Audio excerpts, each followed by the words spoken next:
এই মুহূর্তে সবকত বড় খবর, ব্রেকিং নিউজ।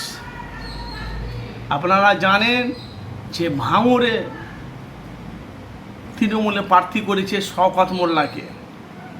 তাহলে লড়াইটা কোনখানে হবে বুঝতে পেরেছেন?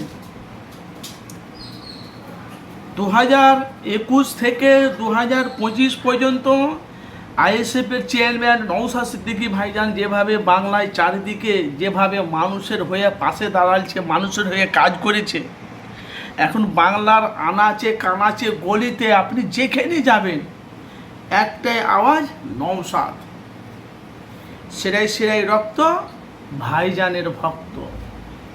পশ্চিমবাংলাতে বামফ্রন্ট সিপিএম 34 বছর বাংলা রাজত্ব করেছিল। সিপিএমকে বাদ দিয়ে বাংলার মানুষ একটা পরিবর্তন চেয়েছিল, এনেছিল তৃণমূলকে। আজকে তৃণমূলের বাংলায় ভরপুর উন্নয়ন, আবার বাংলাতে ভরপুর দুর্নীতি। বিজেপি বাংলায় এসেছে, মুসলমানের উপরে একটার পর একটা পদক্ষেপ, মুসলমানের উপরে টর্চার অত্যাচার মুসলমানের হচ্ছে। কিন্তু এখন দেখতে পাচ্ছি, এই যে এখন ভাঙড়বাসীদের কথা বলছি, ভাঙড়ের প্রত্যেকটা মায়েরা, বোনেরা, যুবকেরা, ছেলেরা বলছে নওশাদ ছাড়া কোনো বিকল্প নেই। আমাদের যদি কলিজাকে কেটে যদি পিস পিস করে দেওয়া হয়, তবু আমরা নওশাদকে ছাড়া আমরা কাউকে ভোট দেব না। তাহলে 2026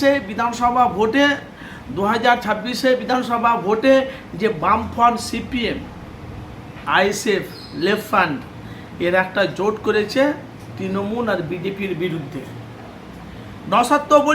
নওশাদ বলছে, সেলিম বলছে আমাদের লড়াই হলো তৃণমূল আর বিজেপিকে বাংলা থেকে বিতাড়িত করা, আর এদিকে মমতার লড়াই হলো বিজেপি বাংলা থেকে দুর্নীতি মুক্ত করা।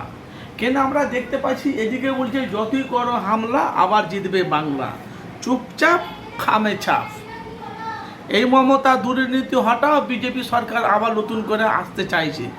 এই জন্য আপনাদের কাছে বলছি, এখন পশ্চিম বাংলার মধ্যে সবকত ব্যান্ডেড হলো নওশাদ সিদ্দিক, আব্বাস সিদ্দিকী, আর আমাদের মুর্শিদাবাদে হুমায়ুন কবির, যে আসাউদ্দিনের সাথে যে জোট করেছে। 2026 বিধানসভা ভোটের লড়াইটা কিন্তু জোর হবে। আপনারা কাকে সমর্থন করতে চাইছেন বাংলাতে? আপনারা বাংলায় দুর্নীতি চাইছেন? আপনারা বাংলায় দুর্নীতি চাইছেন না আপনারা বাংলায় শিল্প কাজ চাইছেন? 100 দিনের কাজ চাইছেন না মানুষের উপর অত্যাচার দুর্নীতি চাইছে? কোনটা চাইছে? কেনে ভাই, ফুরফুরা শরীফ থেকে সবসময় আমি মানুষের কাছে সত্যটা, সবসময় মানুষের কাছে বাস্তবটা তুলে ধরি। কেন? Breaking news. 2026 বিধানসভা ভোটে নওশাদ সিদ্দিকী 100-র মধ্যে 90% জয়ী হবে, আর শওকত মোল্লার জিতার সম্ভাবনা কম আছে। কেন? আমরা দেখতে পাচ্ছি খাড়াই ভাঙড়ে আইএসএফের দিকে, খাড়াই দেখছি ভাঙড়ে নওশাদের দিকে, কাসেম সিদ্দিক শওকত মোল্লার দিকে। তাহলে 2026 বিধানসভা ভোটে এই যে একটা যে গরম হাওয়া চলছে,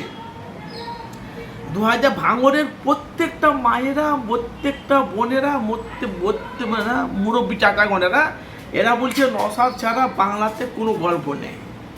বিজেপিকে আনলো কে? তৃণমূল। দুর্নীতি কে করাচ্ছে? তৃণমূল। কিন্তু তৃণমূল বাংলাতে উন্নয়ন, তৃণমূল এসেছে বাংলায়, বিজেপি ঢুকেছে, মমতা মুখ্যমন্ত্রী এত উন্নয়ন করেও আজ বাংলার কিছু মানুষ তারা মমতাকে চাইছে না।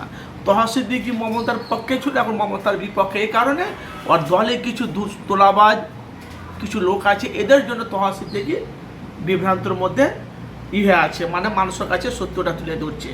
ছোট হুজুরকে গালাগালি দিচ্ছে, তওয়াহিদ হুজুরের ক্ষোভ। কিন্তু তওয়াহিদ সিদ্দিকী একবারও বলেনি মমতা খারাপ না, মমতার কাজ ভালো, উন্নয়ন করেছে তো মমতা। আমার আব্বাজানকে গালাগালি দেবে, হিন্দুর সাথে তুলনা করে, অমিত শাহের সাথে তুলনা করে আমি ছেড়ে দেবো? এই জন্য এখন বলাবলিকে নওশাদ সিদ্দিকী ভালো কাজ করছে বলে এখন তওয়াহিদ সিদ্দিকী চাচা যান ওনার পাশে নয়, ওনার ভালো কাজ থেকে ওনাকে সমর্থন করছে। কাসেম সিদ্দিকী ভাইজান বেলডাঙাতে প্রার্থী হয়েছে তৃণমূলাতে বেলডাঙাতে প্রার্থী হয়েছে, সেটা নিয়ে এখন মানে জল্পনা কল্পনা চলছে। তওয়াহিদ সিদ্দিকী বলছে আবার ফের আমার ভাইপো আমডাঙাতে ঘর বাড়ি করে আবার বিয়ে করে নেবে না তো, বলছে মালটা খুব একটা সুবিধা নয়। আমার ভাইপো তো আমি জানি ভাই, আমার কথা নয়, তওয়াহিদ সিদ্দিকী নিজে বলছে ওনার ভাইপোকে।